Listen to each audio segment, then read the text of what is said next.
欢迎来到新闻频道。当您订阅频道时，演员们会很高兴。迪丽热巴有新综艺邀约了，网传嘉宾还挺惊喜，期待值拉满了。梅丽与骑士，热巴又要上新综艺了。最近娱乐圈又传出一个让人挺上头的消息，迪丽热巴疑似要接一档新综艺，而且还是她很适合的那种旅行真人秀。不是单纯走走逛逛拍风景，而是把户外游戏、轻推理、历史线索揉在一起，听着就比普通打卡式综艺更有内容。这档节目叫《玫瑰与骑士》，是在爱奇艺的推介活动上被提出来的。节目设定也不算空，核心是围绕海上丝绸之路来展开，嘉宾一边旅行，一边做任务，一边解锁线索。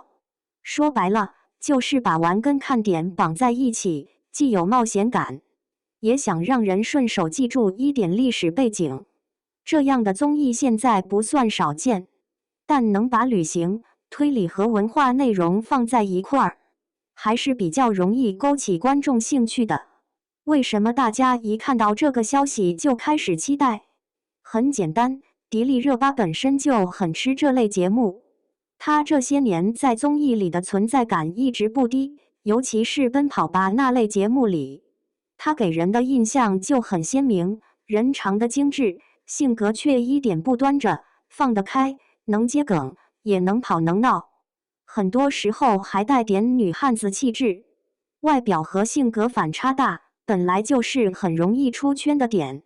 观众对他的好感，不只是在镜头前漂亮，而是他总能让人感觉这个人是真的来玩的，不是在摆样子。而旅行类综艺恰好最怕嘉宾太拘着，你要是放不开，镜头就会很干；你要是只顾着端着，节目气氛也带不起来。热巴在这方面确实有优势，她参加过《花儿与少年5》那一季里，很多人对她的印象都挺好，不是靠硬抢话题，而是那种遇到事愿意协调、愿意照顾别人情绪的状态，让人觉得舒服。旅行节目最需要的，往往不是最会说的人，而是能把整个队伍拢住的人。热巴这点是有的。再说轻推理这一块，他也不陌生。之前他就在《开始推理吧》里带过，对这种节目节奏、任务套路、人物互动都不算生疏。推理综艺最怕什么？怕嘉宾太慢热，怕没人接戏，怕线索出来了大家都一脸懵。热巴在那类节目里，虽然不是那种一上来就疯狂输出的类型，但她有个好处，就是能迅速进入状态，而且愿意配合节奏。对一档新综艺来说，这种稳定感其实很重要。所以从平台角度看，先把热巴放进你邀名单，确实很正常。她既有人气，也有观众缘，还能兼顾旅行和推理两种内容，简直就是现成的节目保险。更有意思的是，网传这次的女邀阵容也挺会挑人，像刘耀文、陈伟霆、李乃文、岳云鹏这些名字一出来，节目味儿一下就不一样了。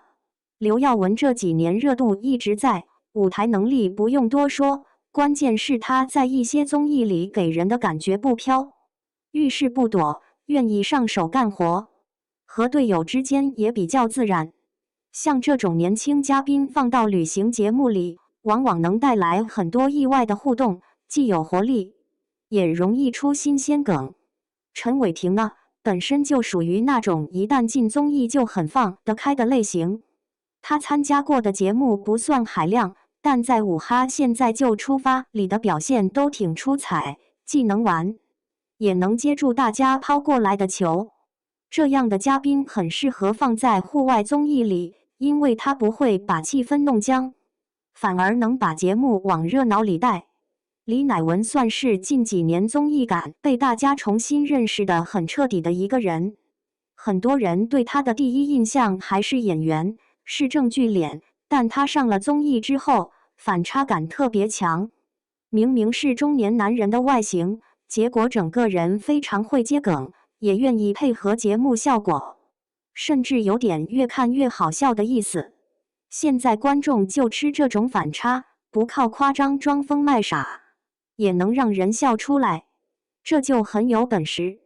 岳云鹏更不用说了，本来就是喜剧出身，天然带幽默属性，放在哪种节目里都不会太冷。关键是他和热巴之前就合作过，老搭档再碰面，熟悉感一出来，很多细节不用刻意设计，效果就自己来了。真人秀最怕全是陌生人硬磨合，最喜欢有旧交情又能出新反应，这种组合一旦成立，节目很容易出名场面。当然了，现在这些都还只是网赚和拟邀阶段，真正阵容落地还得等官宣。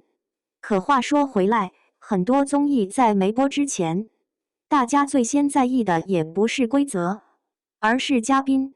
嘉宾对了，节目就成功了一半。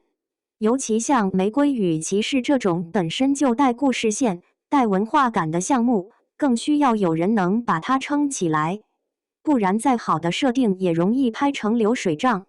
所以这次热巴要是最终真的加入，确实挺值得期待。它本来就适合旅行综艺，再加上轻推理和历史内核，内容上不会太空，观感上也更容易出彩。比起那种纯靠人吵闹撑时长的节目，这种设定至少听着就更有新鲜劲。现在的问题就看最后官宣会不会真的把这些人凑齐了。要是真成了，那这档节目不管是热度还是话题度，估计都不会低。我反正是已经开始等了。你们觉得这个阵容如果真的落地，会不会挺有看头？